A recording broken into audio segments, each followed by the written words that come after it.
saya tahu betapa kuat Bella dan Didi bekerja.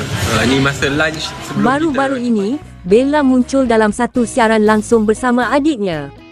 Tapi apa yang menarik perhatian ramai bukan sekadar live biasa, sebaliknya penampilan Bella sendiri yang nampak sangat berbeza. Bella dilihat tampil cantik dengan tudung yang dipakai kemas dan wajah yang nampak sangat berseri.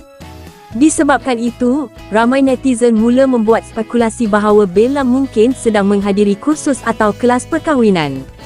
Walaupun Bella tidak menjelaskan apa-apa secara terbuka, netizen tetap merasakan ada sesuatu yang sedang dipersiapkan. Tambahan pula, ramai yang mengatakan aura Bella sekarang nampak lain, lebih tenang dan lebih bahagia. Dalam siaran langsung itu juga, Saddiq sempat muncul dan mengucapkan terima kasih kepada para peminat yang sentiasa menyokong mereka selama ini. Apa yang membuatkan netizen makin tersenyum, Saddiq juga beberapa kali memuji Bella secara terbuka. Cara dia bercakap dan memandang Bella membuatkan ramai peminat merasakan hubungan mereka kini memang sudah semakin serius. Bukan itu saja, Didi Astilah pula secara spontan menyebut Saddiq sebagai abang iparnya. Walaupun ayat itu disebut secara santai, ramai netizen terus menganggap ia seperti satu bayangan bahawa hubungan mereka memang sedang menuju ke fasa seterusnya. Ruangan komen pula terus dipenuhi dengan doa dan ucapan positif daripada netizen. Ramai yang mengaku sudah tidak sabar untuk melihat pasangan ini disatukan secara rasmi.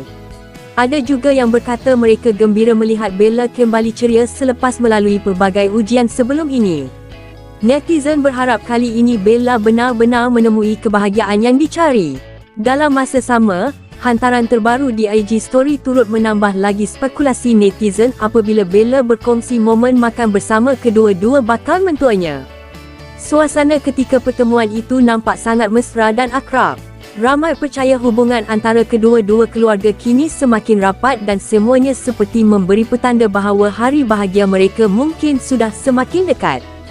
Setakat ini masih belum ada kenyataan rasmi daripada Bella ataupun Saddiq mengenai soal perkahwinan. Namun melihat kepada perkembangan terbaru ini, netizen tetap berharap agar segala urusan mereka dipermudahkan. Kalau benar ada berita baik selepas ini, pastinya ramai peminat akan tumpang gembira melihat pasangan ini melangkah ke alam baru bersama. Jadi guys, sedikit sebanyak ucapan daripada bakal abang ipar saya.